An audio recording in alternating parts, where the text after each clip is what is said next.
Audio Jungle.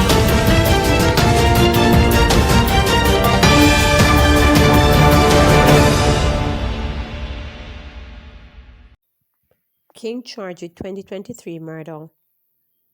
A St. Mary laborer who has been charged with murder after being knocked by police on Friday for a shooting in March 2023. 21-year-old Ronaldo Davis, otherwise called King, has been charged with the murder of 22-year-old Odain Martin, otherwise called Danny, a construction worker of Enfield Anatomy, St. Mary. Davis is also charged with possession of a prohibited weapon, unauthorized possession of ammunition, and using a firearm to commit a felony in relation to the incident. Reports from the Anatomy police are that about 10 p.m., Martin visited his mother's house. Minutes after leaving, he was reportedly pounced upon by Davis along the roadway, who brandished a gun and opened fire, hitting him in the upper body and head. The police were alerted and Martin was taken to hospital where he was pronounced dead. A warrant was later issued for the arrest of Davis. Davis was held by the police on January 11, 2025 during a targeted operation. Davis was charged with the offenses following a question and answer session in the presence of his attorney. His court date is being finalized. Alleged gangster ex-soldier killed in reported clash with police. A former member of the Jamaica Defense Force JDF, who was discharged last year because of his alleged ties to the notorious 440 Drive gang, was fatally shot by the police in a reported confrontation on Tuesday. He has been identified as 24-year-old Alex Madden of Kingston 11 address. Reports were that about 9 p.m. on Tuesday, members of a police team were in operation in Bridgeport, Portmore, when Madden was accosted. He reportedly challenged the cops with a firearm. The police took evasive action and fired at Madden, who was hit. He was taken to the Spanish Town Hospital where he was pronounced dead at 9:15 p.m.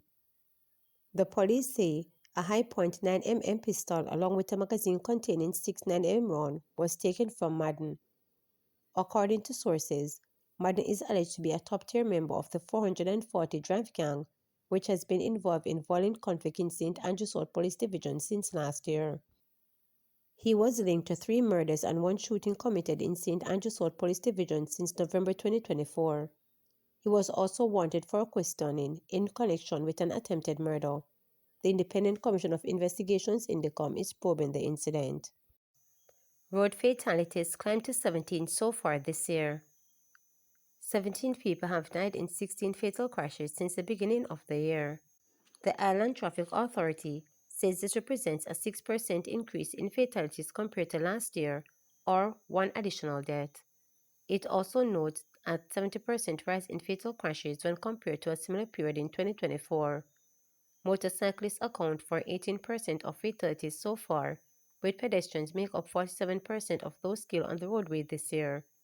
In the most recent fatal incident, a truck driver was killed in Orange Bay, Portland, after losing control of his vehicle which overturned. Vice Chairman of the National Road Safety Council NRSC, Dr. Lucian Jones, has expressed concern over the unexpected rise in fatalities, particularly after the country recorded a 14% reduction in road deaths last year.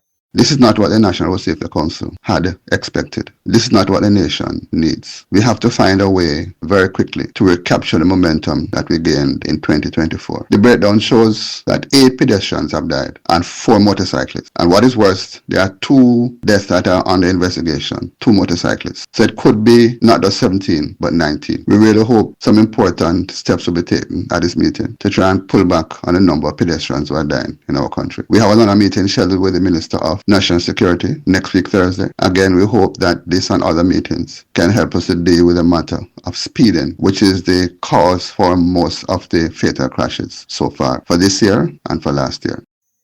Auditor General calls for a streamlined social benefit system. After finding several discrepancies in the government's management of its social benefits program, Auditor General Pamela Manuel-Ellis has urged the government to implement outstanding reforms to streamline its social protection efforts. In her audit, Manuel-Ellis found that the deficiencies identified a decade ago pertaining to the overlapping of social benefits program and below-par organization of benefits distribution persisted. I urge the relevant government agencies, particularly the ministry responsible for Social Security, to spearhead efforts to coordinate with stakeholders in implementing the recommendations, the AG stated in her report dated December 2024. The Auditor General noted that Jamaica's social safety net reform was not implemented as planned, and as such, the only piece of legislation that governs social assistance is the Poor Relief Act of 1886.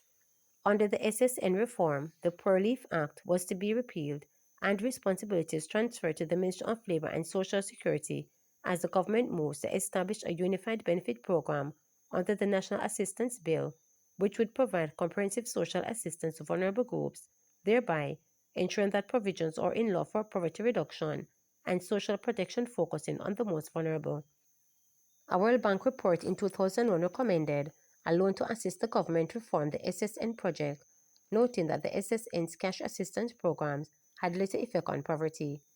Reforming the SSN would make it into a more efficient system of social assistance for the poor and vulnerable and provide better and more cost-effective social assistance for them, it was noted. But a delay in repealing the Poor Relief Act prevented this development. The many issues of the Auditor General found included the disbursement of $700 million by the Labour and Security Minister without clear eligibility criteria, the failure of the Kingston and St. Andrew Municipal Corporation to explain the expenditure of $33 million spent on houses for the poor, and $81 million worth of discrepancies in municipal welfare spending. Manuel Ellis noted that efforts to reform Jamaica's social safety net began 25 years ago with the Social Safety Net Reform Program designed to improve Jamaica's social protection system, such as welfare distribution. The program was subsequently integrated into Jamaica Vision 2030 and the National Development Plan (NDP) and Social Protection Strategy. One of the party sector strategies under Vision 2030, National Outcome Number 3, is for Jamaica to create and sustain an effective, efficient, transparent, and objective system for delivering social assistance services and programs, Manuel Ellis noted. During her strategic audit risk assessment process, we evaluated the risk of the government achieving this desired national outcome, recognizing the importance of ensuring effective social protection. Acknowledging that any shortcomings could have a significant impact on the well-being of citizens and the country on a whole, the management of government social benefit programs was highlighted as an important area of focus. She said the aim was to evaluate the effectiveness of the program's administration, efficiency, and gaps in service delivery to identify duplication and highlight best practices and opportunities for improvements. But what she found was that operational deficiencies persisted in an environment where the administration of the social benefit programs, in fact, were spread across various government agencies and lacked adequate coordination between those agencies. This, in turn, caused inefficiencies in the delivery of service benefits to the needy.